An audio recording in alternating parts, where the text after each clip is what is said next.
क्या आपने कभी इतनी गर्मा गर्म बहस में खुद को पाया है कि ऐसा लगा हो मानो अभी फट पड़ेंगे?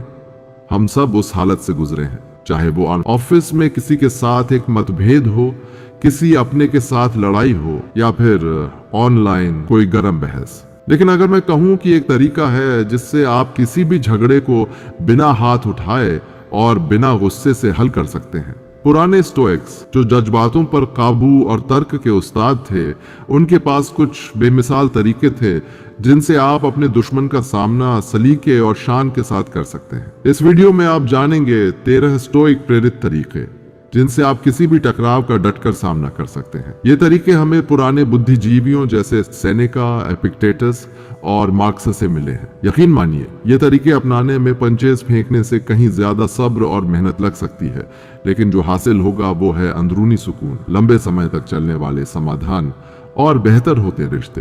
तो क्या आप तैयार हैं ये सीखने के लिए कि कैसे एक सच्चे स्टोइक की तरह झगड़े को हल करें? स्टोइसिज्म की टाइमलेस हिकमत के साथ जिंदगी की मुश्किलों का सामना करें। और याद रखें, आपकी सबसे बड़ी फतह बाहरी जंग में नहीं बल्कि अपने दिल और दिमाग पर काबू पाने में है। अपने दुश्मन की गहराई में उतरना।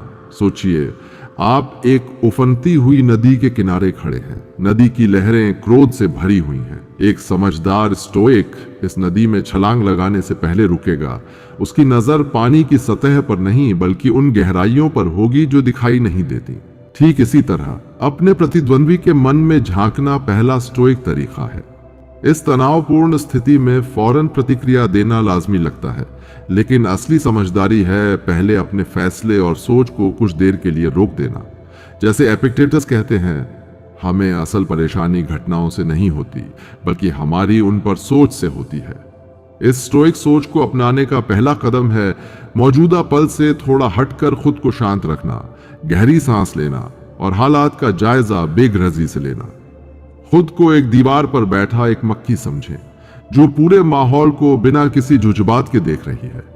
इस तरह की इमोशनल दूरी आपके अवलोकन और सोच को गहरा और तर्कसंगत बनाती है। उनकी वजह जाने, जिज्ञासा रखें, उनके बयान और हाव भाव के पीछे छुपी वजहों को जानने पर ध्यान दें। वो क्या चाहते हैं, उन्हें क्या डर है, उनकी जिंदगी के कौन से अनुभव उनकी सोच को आकार देते हैं। खुले सवाल पूछने से नई जानकारियां मिल सकती हैं, जैसे आप इस मुकाम तक कैसे पहुंचे, या आपकी असल चिंताएं क्या हैं। उनकी नजर से देखें, इत्तेफाक नहीं बल्कि हमदर्दी के लिए। उनके नजरिए को समझने की कोशिश करें, उनके बर्ताव को सही ठहराने के लिए नहीं बल्कि उनकी सोच और एहसास को समझने के लिए। वो हालात को किस नजरिए से देख रहे होंगे, उनके उसूल और यकीन क्या हैं जो उन्हें आगे बढ़ा रहे हैं। इस एक्सरसाइज का मकसद हमदर्दी पैदा करना है, न कि उनकी बातों से सहमत होना। उनके नजरिए से दुनिया को समझने की कोशिश करें ताकि आप उनकी बात को बेहतर ढंग से समझ सकें। छुपी हुई परतों को खोजें। अक्सर टकराव की जड़ें कहीं गहरी होती हैं, जैसे अनसुलझी ख्वाहिशें, डर या गुजरे हुए जख्म। इस बहस से आगे बढ़कर उन गहरी वजूहात को तलाशें जो इस विवाद की वजह बन रहे हैं। कौन सी जरूरतें पूरी नहीं हो रही हैं, कौन से डर सामने आ रहे हैं। याद रखें, ये समझ पाने की कोशिश है, न कि उनके बर्ताव को सही साबित करने की।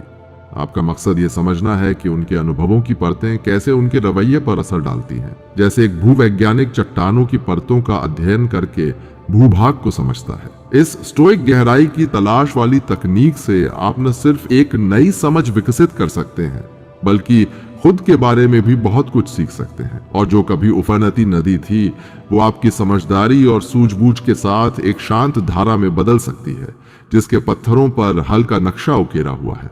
दूसरा, अपना संघर्ष समझदारी से चुने। जिंदगी में असहमति का सिलसिला आम है, कभी राजनीति पर बहस तो कभी पार्किंग में झगड़ा।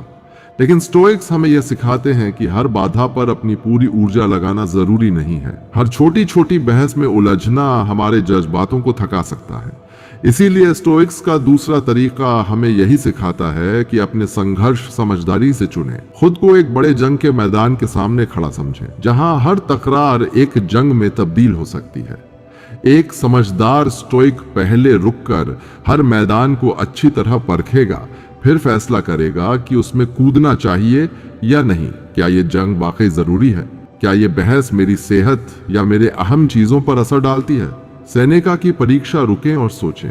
सेनेका की समझदार बात को याद रखें, गुस्से का सबसे बड़ा इलाज है सब्र।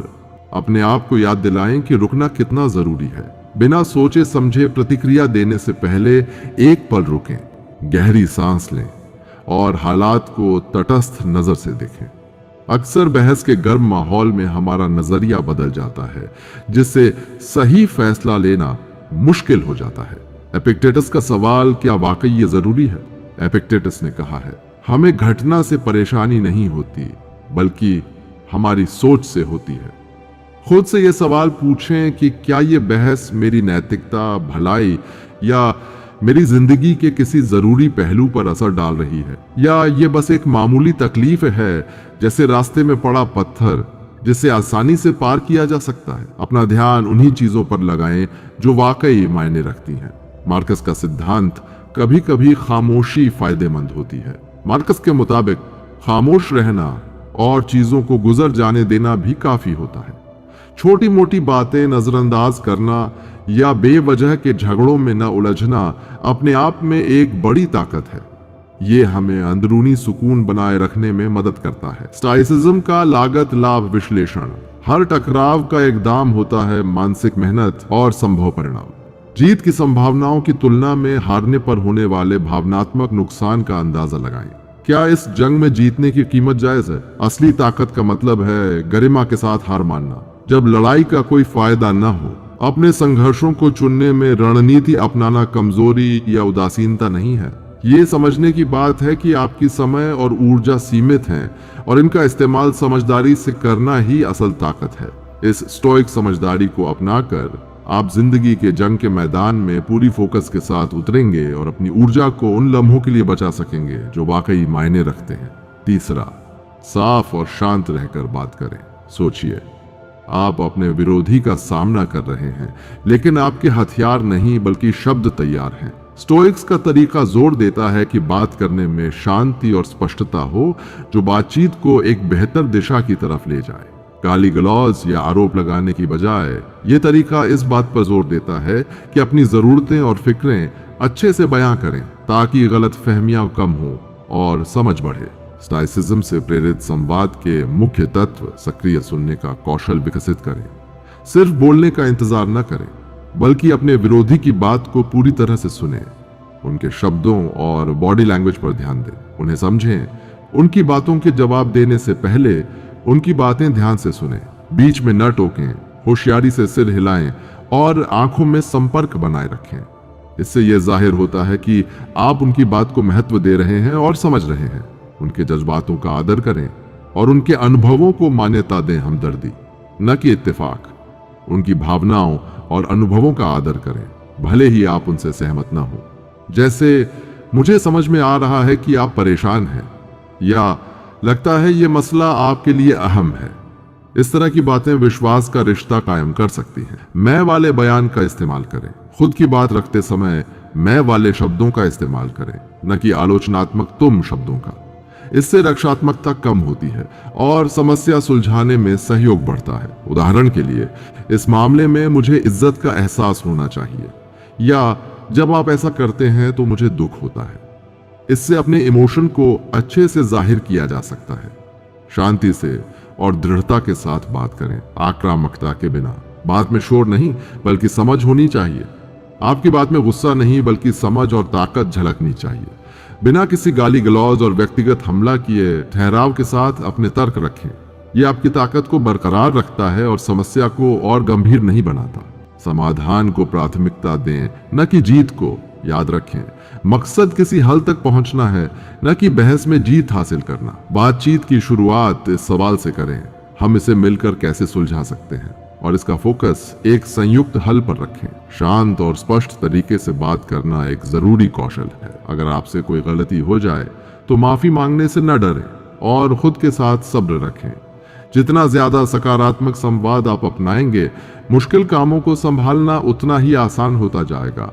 चौथा, साझा रास्ता तलाशो। रास्ते का ख्याल करो मानो दो पर्वतारोही अलग अलग चोटियों की ओर चढ़ रहे हैं। हालांकि जैसे जैसे वे ऊपर बढ़ते हैं, उन्हें एहसास होता है कि उनकी अलग अलग राहें एक साझा चोटी की ओर मिलती हैं, जहां समझ की रोशनी चमकेगी। यह रूपक हमारे चौथे तरीके के लिए बेहद मुनासिब है, साझा रास्ता ढूंढना। ये उस स्टोइक सोच की तरफ इशारा करता है जो कहती है कि हमें कुदरत के उसूलों के मुताबिक एकता में रहना चाहिए। अक्सर मतभेद ये आभास देते हैं कि हमारे ख्वाब या ख्वाहिशें एक दूसरे से मेल नहीं खाती, लेकिन स्टोइक्स हमें यह सिखाते हैं कि सतह के नीचे झांकें और उन गहरे रिश्तों को ढूंढें जो हमें आपस में जोड़ते हैं। पहले नजर में भले ही यह जरूरी न लगे, मगर इन साझा हितों पर ध्यान केंद्रित करने से हम एक ऐसा ढांचा बना सकते हैं जो तालमेल और समझौते को आसान बना सकेगा और आखिरकार एक बेहतर हल की ओर ले जाएगा। अपने स्टोइक सफर में साझा जमीन तलाशने के लिए इन कदमों को फॉलो करें। अपने नजरिए को मैं से हम में बदलें। मुद्दा एक तुम बनाम मैं की बजाय एक साझा मंजिल की तरफ बढ़ने वाले सफर की तरह देखें। सोचिए कि आखिर हम दोनों क्या चाहते हैं।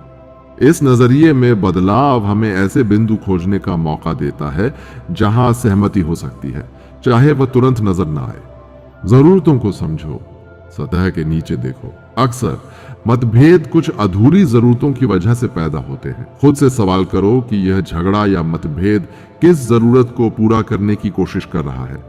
यह सुरक्षा, इज्जत या तस्दीक, सकारात्मक प्रतिक्रिया की जरूरत हो सकती है। इन आम जरूरतों को पहचानना सहानुभूति पैदा करता है और हल तलाशने को आसान बना देता है। साझा आदर्शों की खोज करो। हमारे मूल्यों से हमारे कामों का इरादा साफ होता है। मौजूदा समस्या के पीछे देखो और वह मूल सिद्धांत खोजो जो हम सब में होते हैं। क्या आप दोनों ईमानदारी, न्याय या तहजीब को अहमियत देते हैं? साझा मूल्य एक नैतिक दिशा की तरह काम कर सकते हैं जो आपके यकीन के मुताबिक फैसले लेने में मददगार साबित होते हैं। छोटे कदम लो, छोटे समझौतों की अहमियत समझो। हर बात पर फौरन सहमति की उम्मीद न रखो, बल्कि उन छोटे छोटे बिंदुओं पर फोकस करो जहां सहमति हो सकती है। भले ही ये छोटे समझौते मामूली लगें, मगर ये भरोसे और सकारात्मक ऊर्जा को बढ़ाते हैं, जिससे बड़े मसलों पर भी बातचीत आसान हो जाती है। याद रखो, जिंदगी एक सफर है, मंजिल नहीं। सहज रास्ता खोजने में वक्त लगता है, इसलिए सब्र और समझदारी रखो। हर उस कदम की अहमियत समझो जो मिलजुल कर बढ़ने की तरफ बढ़ता है।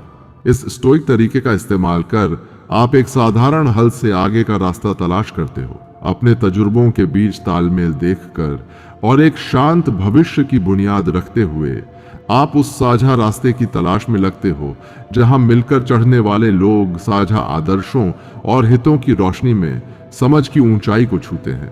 5. उनके आंतरिक मूल्यों से संबोधित करें।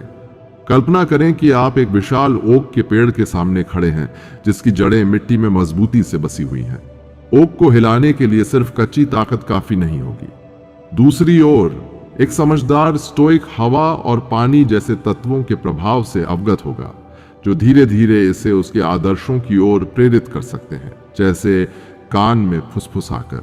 यह रूपक स्टोइक रणनीति का उदाहरण है जो आंतरिक आदर्शों से संबोधित करने की बात करता है। यह विवादों को कुशलता और शांति से सुलझाने का एक शक्तिशाली साधन है। हम सीधे उनके व्यक्तित्व पर निशाना लगाने के बजाय उनके मूल्यों और विचारों की समृद्ध मिट्टी पर ध्यान केंद्रित करते हैं। उनके आंतरिक कंपास को समझना और सम्मान करना ऐसे समाधान पैदा कर सकता है जो उनके मौलिक विश्वासों के अनुरूप हों। इससे अंततः अधिक सच्ची स्वीकृति और दीर्घकालिक समझौते सुनिश्चित होते हैं। अपने स्टोइक सफर की शुरुआत मूल्य प्रेरित प्रेरणा की ओर इन कदमों का पालन करें। मूल्य परिदृश्य का अनावरण करें। एक मूल्यवान पुरातत्वविद बने और अपना मामला तैयार करने से पहले शोध करें। वे किन सिद्धांतों का पालन करते हैं, कौन से मूल्य उनके व्यवहार को निर्देशित करते हैं। उनकी बातों और कार्यों पर नजर रखें और ध्यान दें कि वे क्या स्वीकारते हैं, नकारते हैं और महत्व देते हैं। इससे उनके मूल्य परिदृश्य का नक्शा बनाने में मदद मिलेगी, जिससे संभावित कनेक्शनों को पहचानना आसान होगा। मूल्य विभाजन को पाटें, साझा विषयों की पहचान करें। यह मानकर न चलें कि उनके मूल्य आपके पूरी तरह से विपरीत हैं। साझा आदर्शों की तलाश करें, भले ही वे वर्तमान परिस्थिति में फिट न बैठते हों। उदाहरण के लिए, अगर आप दोनों कर्तव्य, ईमानदारी और न्याय की सराहना करते हैं तो ये साझा मूल्य आपके बीच एक कड़ी के रूप में कार्य करेंगे, जिससे आप अपना मामला इस तरह प्रस्तुत कर सकते हैं जो उन्हें आकर्षित करे। उनकी भाषा में बात करें, जब आप उनके मूल्यों को स्पष्ट रूप से समझ लेते हैं तो अपने संदेश को उनके अनुसार ढालें। उन्हें धोखाधड़ी करने की बजाय ऐसी भाषा में बात करें जो उनके हितों और चिंताओं को व्यक्त करे। यह आपके मूल्यों को इस तरह प्रस्तुत करने जैसा है जो उनके साथ संगत हो, जिससे साझा आधार की भावना पैदा होती है, बिना अपनी स्वयं की समझौता किए। केवल बताएं नहीं, दिखाएं, क्योंकि कर्म शब्दों से ज्यादा बोलते हैं। उन्हें दिखाएं कि आपका समाधान उनके विश्वासों को कैसे अपनाता है, न कि सिर्फ उन्हें समझाने के बजाय। अपने रणनीति के उस तरह से उनके मूल सिद्धांतों को अपनाने के विशिष्ट उदाहरण, किस्से या पिछले कर्मों को प्रस्तुत करें। यह आपके मामले को मजबूत और मानवीय बनाता है। याद रखें कि सम्मान आवश्यक है, वर्चस्व की बजाय समझदारी की तलाश करें। इस प्रक्रिया के दौरान हमेशा सम्मानजनक और समझदार रहें। याद रखें कि आपका उद्देश्य उन्हें एक ऐसा समाधान खोजने में मदद करना है जो आपकी चिंताओं को संबोधित करे और उनके मूल्यों के अनुरूप हो, न कि उन पर नियंत्रण या वर्चस्व स्थापित करना। इस स्टोइक तकनीक का उपयोग करके आप एक सक्षम नाविक बन जाते हैं, एक योद्धा के बजाय जो शब्दों को लहरा रहा है। अपने विरोधी को ऐसे स्थान पर ले जाने में सक्षम होते हैं जहां वे वास्तव में विश्वास कर सकते हैं। याद रखें कि मौलिक परिवर्तन व्यक्ति की पहचान को आकार देने वाले मूल्यों के साथ तालमेल से उत्पन्न होता है, न कि जोर जबरदस्ती से। यह रणनीति पारस्परिक सम्मान और समझदारी को विकसित करती है और अंत में सभी पक्षों के लिए लाभकारी समाधान के द्वार खोलती है। 6. टकराव के हल में समझदारी से हास्य का उपयोग करना। टकराव को हल करने के लिए खुद को एक ऐसे तने हुए रस्से पर चलते हुए सोचिए जो एक गहरे गड्ढे के ऊपर फैली हुई है। एक छोटी सी गलती आपको अपमान की गहराइयों में गिरा सकती है, लेकिन हास्य की मदद से आप उस रस्से पर संतुलन बना सकते हैं, जैसे एक संतुलन डंडा। टकराव को हल करने में हास्य का इस्तेमाल इसी गहरे अर्थ वाले रूपक में छुपा है। इसमें कोई शक नहीं कि हंसी तनाव को कम कर सकती है और बातचीत के लिए एक खुला माहौल पैदा कर सकती है। सही वक्त पर किया गया मजाक या हल्की फुल्की बात एक तरह का दबाव छोड़ने वाला वाल्व बन सकती है, जिससे समझ विकसित होती है और दबी हुई निराशा बाहर निकलने का मौका मिलता है। स्टोइक दार्शनिक सेनेका का कहना है कि मजाक एक नाजुक चीज है और एक हंसी की बात कभी कभी अपमान में बदल सकती है। हमें हास्य का प्रयोग बेहद सावधानी से करना चाहिए ताकि इसके पूरे फायदे उठाए जा सकें। यहाँ कुछ दिशा निर्देश हैं जो आपको हास्य के इस रस्से पर सुरक्षित चलने में मदद करेंगे। अपने श्रोताओं को पहचानें। हर किसी को एक जैसी चीजें मजेदार नहीं लगती, इसलिए मजाक करने से पहले अपने सामने वाले के हास्य पसंद और व्यक्तित्व का ध्यान रखें। क्या बात उन्हें पसंद आएगी? उनके नजरिए में कौन से विषय संवेदनशील हो सकते हैं? मजाक करते समय सावधानी बरतें, क्योंकि जो बात एक व्यक्ति के लिए मजेदार हो वह दूसरे को ठेस पहुंचा सकती है। साझा खुशी खोजें, मजाकिया हमले नहीं। हंसी का उद्देश्य मिलजुल कर हंसने का होना चाहिए, न कि आपके सामने वाले का मजाक उड़ाना। ऐसा हास्य ढूंढिए जो साझा हो, न कि ऐसा जो सामने वाले को छोटा या अपमानित महसूस कराए। आत्म उपहास करना अक्सर एक सुरक्षित विकल्प है, क्योंकि यह आपके खुद की गलती मानने की विनम्रता को दर्शाता है। वक्त का ख्याल रखें। जब कमरे के माहौल को पढ़ लें तो उसे फिर से पढ़ें। गलत वक्त पर किया गया हास्य भारी नुकसान पहुंचा सकता है। हास्य का इस्तेमाल करने से पहले यह जान लें कि माहौल की भावनात्मक तीव्रता कितनी है। अगर तनाव अब भी काफी मजबूत है तो बेहतर है कि आप कुछ देर रुकें, जब तक कि सब कुछ शांत न हो जाए। शांति और दयालुता बनाए रखें। बेहतर है कि व्यंग्य और कटाक्ष से दूर रहें।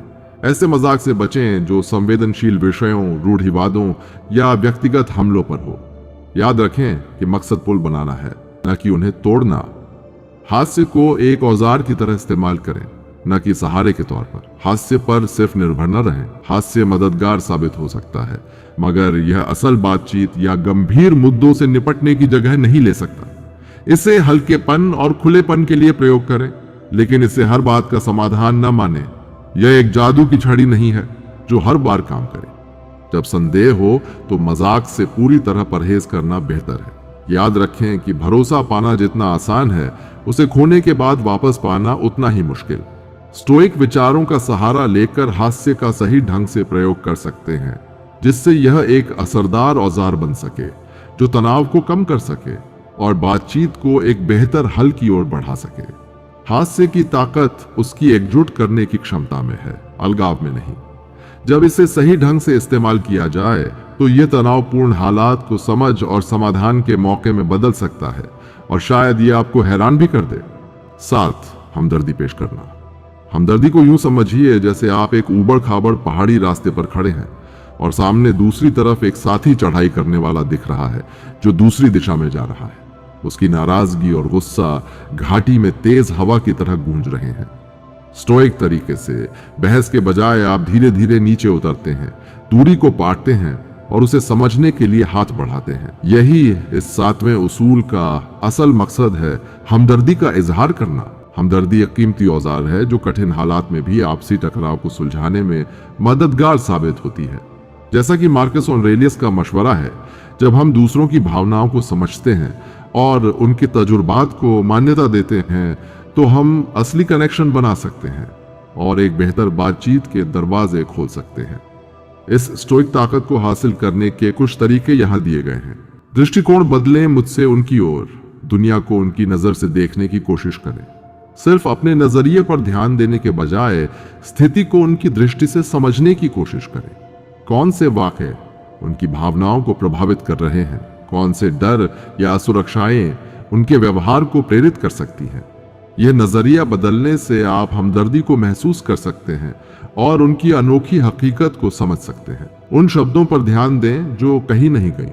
बातचीत करते वक्त सिर्फ बातों पर ही नहीं बल्कि चेहरे के हाव भाव, आवाज के उतार चढ़ाव और जिस्मानी जुबान पर भी ध्यान दें।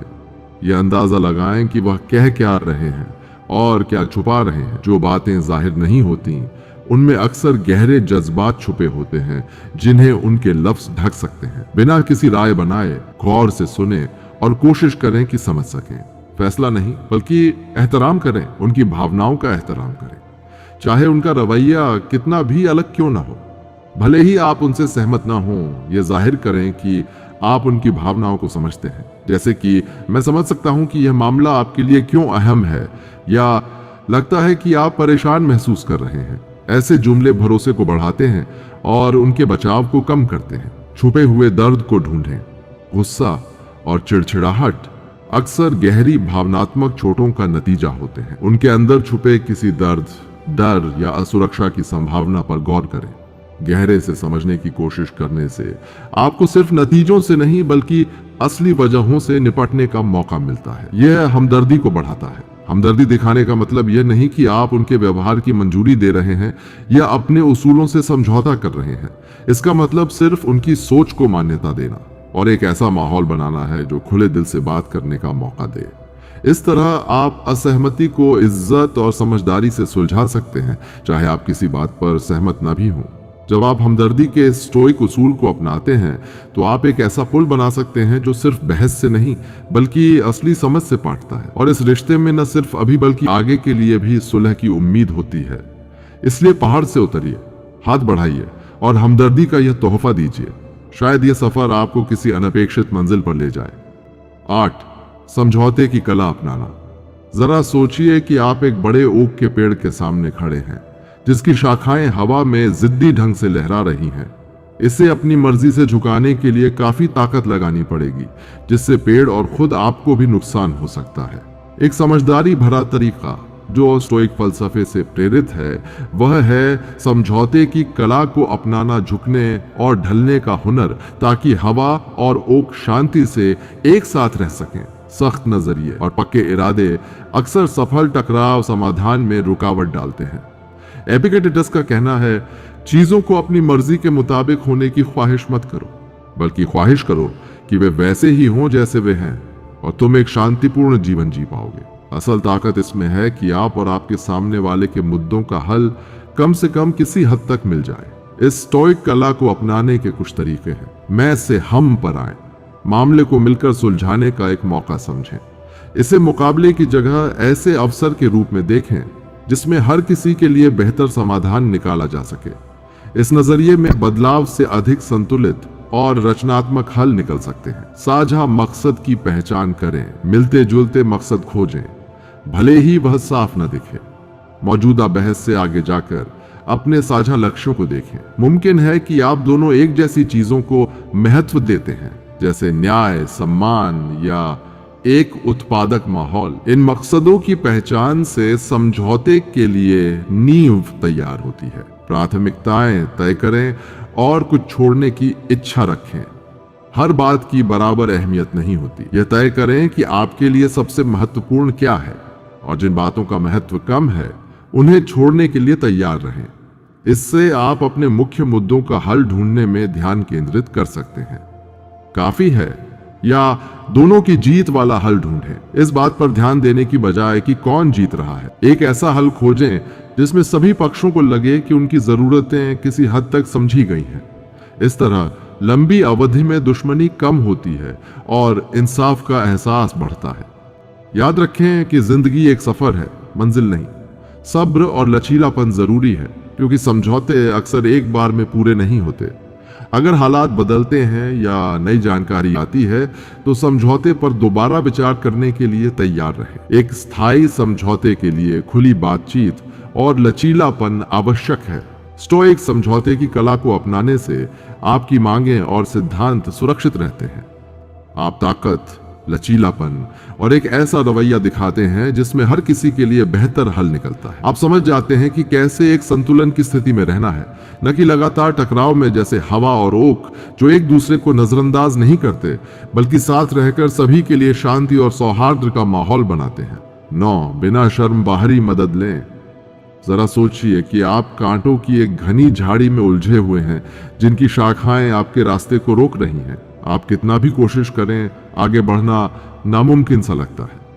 यह उलझन अक्सर उस समय जैसा महसूस होता है जब किसी विवाद में फंस जाते हैं जहां संवाद टूट चुका होता है और समाधान दूर दिखाई देता है। लेकिन स्टोइक्स हमें याद दिलाते हैं कि हम ऐसे हालात में भी अकेले नहीं हैं। इस 9वीं रणनीति पर जोर है कि बाहरी सहायता लेना हमारी सकारात्मक रास्ता खोजने की प्रतिबद्धता का प्रमाण है, न कि हमारी कमजोरी का।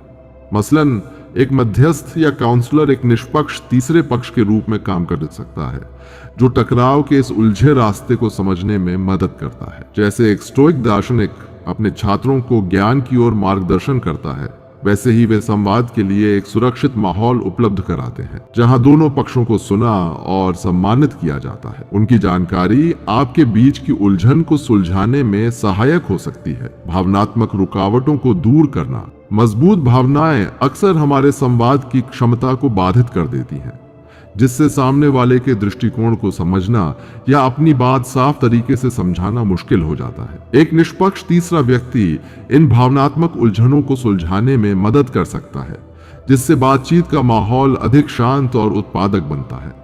अंतर को पाटना और समझ की एक पुल बनाना। काउंसलर और मध्यस्थों को टकराव में फंसे पक्षों की समझ को बढ़ाने में प्रशिक्षित किया गया होता है। वे हर पक्ष को सामने वाले का नजरिया समझने में मदद कर सकते हैं, जिससे सहानुभूति बढ़ती है और रक्षात्मकता घटती है। इस तरह की सहायता से बातचीत अधिक सकारात्मक और समाधान की ओर बढ़ती है। संसाधनों और तरीकों की पेशकश। कई काउंसलर और मध्यस्थ टकराव समाधान और संवाद के विशेष प्रशिक्षण प्राप्त होते हैं। लंबे समय में वे आपको ऐसे कौशल और तकनीकें प्रदान कर सकते हैं जो भविष्य में टकरावों को बेहतर तरीके से संभालने में सहायक हो सकती हैं, जिससे आपके रिश्ते मजबूत होते हैं। याद रखें कि मदद मांगना कमजोरी नहीं बल्कि एक समझदारी की निशानी है। स्टोइक फिलॉसफी के अनुसार सहायता मांगना समझदारी का प्रतीक है, कमजोरी का नहीं। यह दिखाता है कि आप ऐसा समाधान बनाने के लिए तैयार हैं जो सभी के लिए काम करता है और आप अपने विकास और रिश्ते की सफलता में निवेश करने को प्रतिबद्ध हैं। बाहरी सहायता लेने से आप दूसरों की जानकारी और अनुभव का लाभ उठा सकते हैं, जिससे आप और आपका प्रतिद्वंद्वी इस जटिल विवाद के रास्ते को सफलतापूर्वक पार कर सकते हैं और एक शांतिपूर्ण और रचनात्मक नतीजे तक पहुंच सकते हैं। याद रखें कि कभी कभी मदद लेने से आगे का रास्ता रोशन हो सकता है और यह याद दिलाता है कि सबसे कठिन हालात में भी आप अकेले नहीं हैं। 10, माफी। जरा सोचिए कि आप एक विशाल पत्थर से बंधे हुए हैं जिसका वजन आपको नीचे की ओर खींच रहा है और उसके नुकीले किनारे आपकी त्वचा में चुभ रहे हैं। यह बोझ जो आपको अतीत में बांधे रखता है और आगे बढ़ने में मुश्किल पैदा करता है, वो नाराजगी और शिकायत का बोझ है। माफी एक ऐसा शक्तिशाली उपकरण है जिसे स्टोइक फिलॉसफी हमें इन जकड़नों को छोड़ने के लिए पेश करती है। माफ करना न तो अतीत को सही ठहराता है और न ही दूसरे व्यक्ति के व्यवहार को। सेनेका हमें याद दिलाते हैं कि जो इंसान बदला लेने में लगा रहता है वो हमेशा एक खुले जख्म के साथ जीता है। माफी असल में एक जानबूझकर लिया गया निर्णय है कि आप उन दुखों को छोड़ दें जो आपको बांधे रखते हैं, ताकि आप स्पष्टता और मानसिक शांति के साथ आगे बढ़ सकें। यहाँ कुछ तरीके हैं जो इस खुद को मुक्त करने वाले स्टोइक सफर की शुरुआत करने में मदद कर सकते हैं। ध्यान को उनसे हटाकर खुद पर लाएं। अपने स्वास्थ्य पर प्रभाव को स्वीकारें। गुस्सा और नाराजगी को थामे रखना सामने वाले इंसान से ज्यादा खुद के लिए हानिकारक होता है। ये आपकी ऊर्जा को खत्म करता है, आपके सोचने की शक्ति को प्रभावित करता है और आपको खुश और शांत रहने में बाधा डालता है। जब आप माफी का चुनाव करते हैं तो आप अपनी मानसिक स्थिति पर फिर से नियंत्रण पा सकते हैं और अपने स्वास्थ्य को प्राथमिकता दे सकते हैं। नजरिए के प्रभाव को समझें, परिस्थितियों को एक व्यापक दृष्टिकोण से देखें। माफ करना कभी कभी उस इंसान की पृष्ठभूमि और इरादों को समझना भी होता है। इसका मतलब है उनकी कमियों और कमजोरियों को समझना, न कि उनके कृत्यों को सही ठहराना। इस नजरिए में बदलाव से सहानुभूति बढ़ सकती है और उस स्थिति का भावनात्मक असर कम हो सकता है। छोड़ें और याद रखें, अतीत को छोड़ें, न कि यादों को। माफ करना अतीत को भूलना नहीं है, बल्कि उससे जुड़े नकारात्मक भावनाओं को छोड़ देना है। उन सबको को याद रखें जो आपने सीखे हैं, पर नाराजगी और नफरत जैसे बोझ को पीछे छोड़ दें। सक्रिय माफी में संलग्न रहें। याद रखें कि माफ करना एक निरंतर प्रक्रिया है। इसे नियमित रूप से अपनाने की कोशिश करें।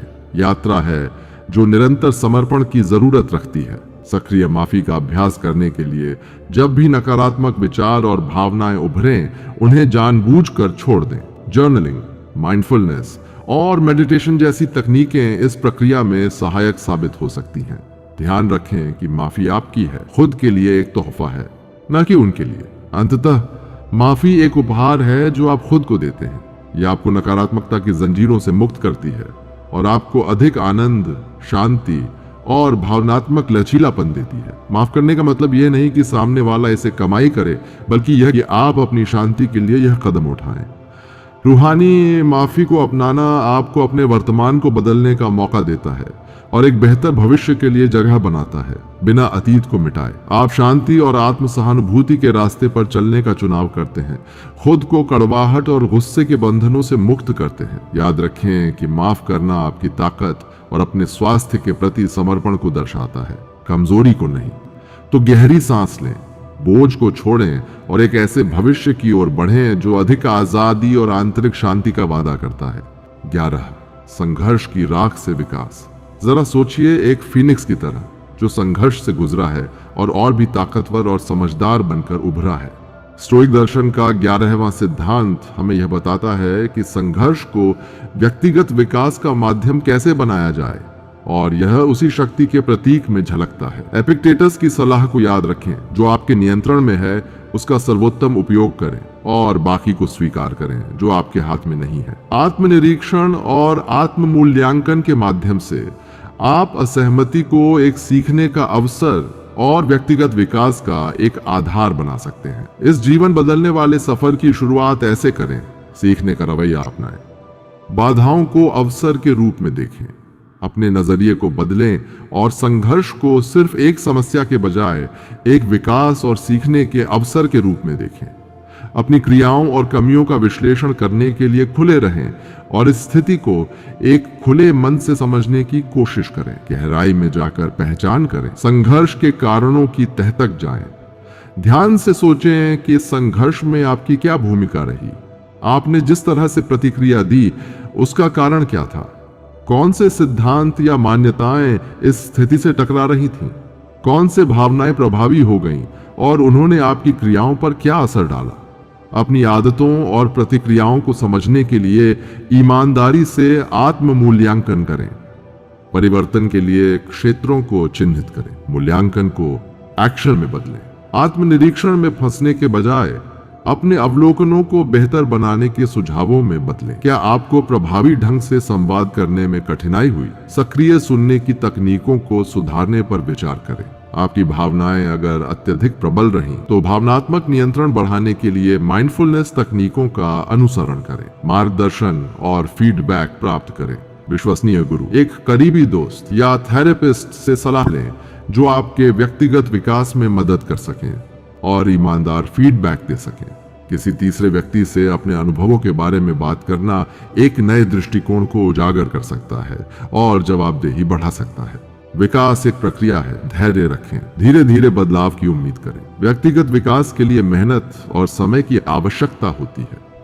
अपने निरंतर सुधार के प्रति समर्पित रहें, असफलताओं को सीखने के मौके के रूप में देखें और छोटी उपलब्धियों में खुश रहें। इस स्टोइक दर्शन को अपनाकर आप किसी भी असहमति को नकारात्मक ताकत से बदलकर आत्म खोज और सकारात्मक रूपांतरण का एक सशक्त माध्यम बना सकते हैं। आप राख से पुनः जीवित होकर और अधिक मजबूत, समझदार और चुनौतियों का सामना करने के लिए तैयार हो जाते हैं, एक शांत और मजबूत संकल्प के साथ। याद रखें कि आप सीखने और विकसित होने की क्षमता रखते हैं और यहाँ तक कि सबसे कठिन परिस्थितियां भी आपको खुद का सबसे अच्छा संस्करण बनने की सीढ़ी बना सकती हैं। 12.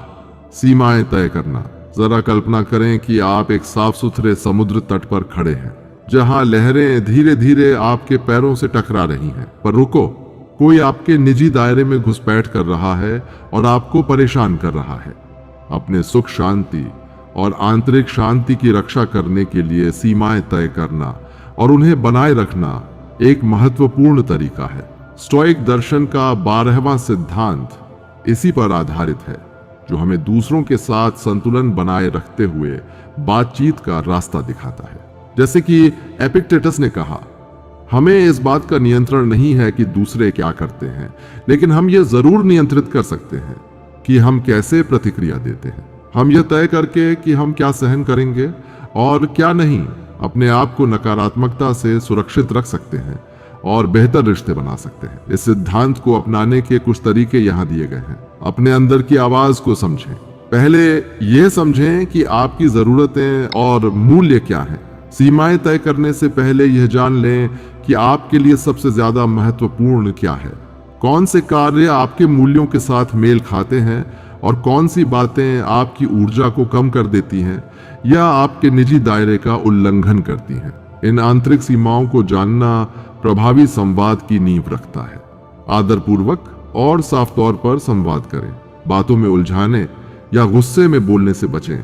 मैं वाक्यों का उपयोग करें ताकि आप अपनी बात को सीधे और स्पष्ट रूप से कह सकें और अपनी जरूरतों और भावनाओं पर ध्यान केंद्रित कर सकें। याद रखें कि सहयोग और समझ को बढ़ावा देने के लिए शालीन संवाद की आवश्यकता होती है। नियमितता ही राज है। सीमाएं तय करने के बाद उन्हें नियमित रूप से बनाए रखें, जैसे कि एक प्रकाश स्तंभ हमेशा जगमगाता रहता है। अपराध बोध में आकर या टकराव से बचने के लिए कभी समझौता न करें। अपनी सीमाओं को बनाए रखने से न सिर्फ दूसरों का सम्मान मिलता है, बल्कि आप खुद का भी सम्मान करते हैं। विरोध के लिए तैयार रहें। यह समझ लें कि हर कोई आपकी सीमाओं को आसानी से नहीं मानेगा। शांतिपूर्वक अपनी स्थिति को दोहराने और यह बताने के लिए तैयार रहें कि आपकी जरूरतों का सम्मान करना कितना जरूरी है। यह याद रखें कि सीमाएं आपको शक्ति देती हैं। स्व देखभाल ही स्वतंत्रता की कुंजी है। सीमाएं तय करना अपने मानसिक और भावनात्मक स्वास्थ्य की सुरक्षा के लिए आवश्यक है, न कि स्वार्थी बनने के लिए। अपने दायरे और ऊर्जा की रक्षा करके आप एक ऐसा वातावरण तैयार कर सकते हैं जहां आप बढ़ सकते हैं। इस स्टोइक विचार को अपनाने से आप एक प्रकाश स्तंभ की तरह बन जाते हैं, जो दूसरों को भी सम्मान, साफ संवाद और बेहतर संबंधों की ओर ले जाता है। दीवारें खड़ी करने के बजाय ये याद रखें कि सीमाएं तय करना आपको एक ऐसा जीवन जीने की शक्ति देता है जो आंतरिक स्वतंत्रता, सम्मान और शांति से भरपूर हो। यह एक तरह का आत्म प्रेम है। 13. याद रखें, आप अपनी प्रतिक्रियाओं पर नियंत्रण रखते हैं। जरा खुद को एक भयंकर तूफान में खड़ा सोचें, जहां लहरें आपके चारों ओर उठ रही हैं और हवा तेजी से बह रही है। इस तूफान की ताकत पर आपका नियंत्रण नहीं है, लेकिन आप इसे संभालने का तरीका चुन सकते हैं। यह शक्तिशाली उपमा 13वें स्टोइक सिद्धांत का सार बताती है कि आप अपनी प्रतिक्रियाओं के प्रभारी हैं। न कि अपने आसपास की घटनाओं के। स्टोइक्स हमें याद दिलाते हैं कि असली ताकत हमारे अंदर की दुनिया पर नियंत्रण रखने में होती है, न कि बाहरी दुनिया पर। एपिक्टेटस कहते हैं, आत्मा का शरीर पर संतोष के लिए निर्भर रहना शर्म की बात है। हम अपनी प्रतिक्रियाओं पर ध्यान केंद्रित करके, जो हमारे नियंत्रण में है, जीवन के तूफानों के बीच भी आंतरिक शांति पा सकते हैं। इस स्टोइक शक्ति को विकसित करने के कुछ तरीके यहाँ दिए गए हैं। पहचानें कि क्या आपको उत्तेजित करता है। अपनी भावनाओं के क्षेत्र को पहचानें। उन परिस्थितियों या गतिविधियों के बारे में सोचें जो आमतौर पर आपको बुरा महसूस कराती हैं। क्या कुछ खास बातें या लोग हैं जो आपको जल्दी प्रभावित करते हैं? इन उत्तेजनाओं को पहचानना ही पहला कदम है। एक पल रुकें और सांस लें। प्रतिक्रिया देने से पहले खुद को थोड़ा समय दें। गहरी सांस लें और खुद को परिस्थिति का शांति से निरीक्षण करने का मौका दें। इससे आप सोच समझकर निर्णय ले सकते हैं और अपनी भावनाओं को अपने कार्यों पर हावी होने से रोक सकते हैं। अपना दृष्टिकोण बदलें। परिस्थिति को नहीं बल्कि अपने नजरिए को बदलें। हमारी प्रतिक्रियाएं अधिकतर इस बात पर निर्भर होती हैं कि हम परिस्थितियों को कैसे समझते हैं, न कि उन घटनाओं के असली स्वरूप पर। दूसरे दृष्टिकोण पर गौर करें और अपनी स्वतः प्रतिक्रिया को चुनौती दें। क्या इस परिस्थिति का कोई समाधान है? किस सकारात्मक पहलू पर ध्यान केंद्रित किया जा सकता है? अपनी प्रतिक्रिया का सावधानी से चयन करें। अपने आप को शांत करने और नजरिया बदलने के बाद प्रतिक्रिया देने से पहले अपने विकल्पों पर विचार करें। क्या गुस्से या निराशा में प्रतिक्रिया देना आपके लिए फायदेमंद होगा? शांत रहना या थोड़ा धैर्य रखना क्या बेहतर नहीं होगा? ये याद रखें कि आपकी प्रतिक्रिया स्थिति को और बिगाड़ भी सकती है या शांत भी कर सकती है। प्रत्येक बार अभ्यास करें। अपनी प्रतिक्रियाओं को नियंत्रित करना एक कौशल है जिसे समय और अभ्यास के साथ बेहतर बनाया जा सकता है। विभिन्न स्थितियों में विविध प्रतिक्रियाओं के साथ प्रयोग करने से आप धीरे धीरे अपने भावनात्मक धैर्य और आत्मनियंत्रण को बढ़ा सकते हैं। इस स्टोइक सिद्धांत को अपनाने से आप विनम्र नहीं बनते, बल्कि आप ताकत पाते हैं। आप जीवन के तूफानों को धैर्य और गरिमा के साथ झेलना सीखते हैं। अपनी प्रतिक्रियाओं पर विजय पाकर आंतरिक शांति पाते हैं, न कि बाहरी दुनिया को नियंत्रित करने की कोशिश करके। याद रखें कि आपके विचारों और भावनाओं पर शांतिपूर्ण नियंत्रण ही असली ताकत का प्रमाण है, न कि बाहरी नियंत्रण। इसलिए दबाव में भी अपने आप को शांत रखें, बुद्धिमान निर्णय लें और जीवन के तूफानों का सामना करें, जैसे कि एक स्थिर स्टोइक साधु।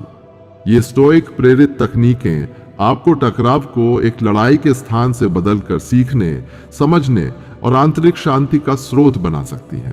असली जीत अपने विरोधी को हराने में नहीं, बल्कि अपनी भावनाओं को नियंत्रित करने और खुद का एक मजबूत आत्मविश्वासी रूप बनाने में होती है। हो सकता है कि इस वीडियो के बाद आप मुझे ढूंढे और मैं कहीं ना मिलूं, इसीलिए सब्सक्राइब कर ले, जिससे आपको हर रोज कुछ नया सीखने को मिलेगा। और कमेंट में एडिक योद्धा टाइप करके हमें बताएं कि इस वीडियो से आपने क्या सीखा।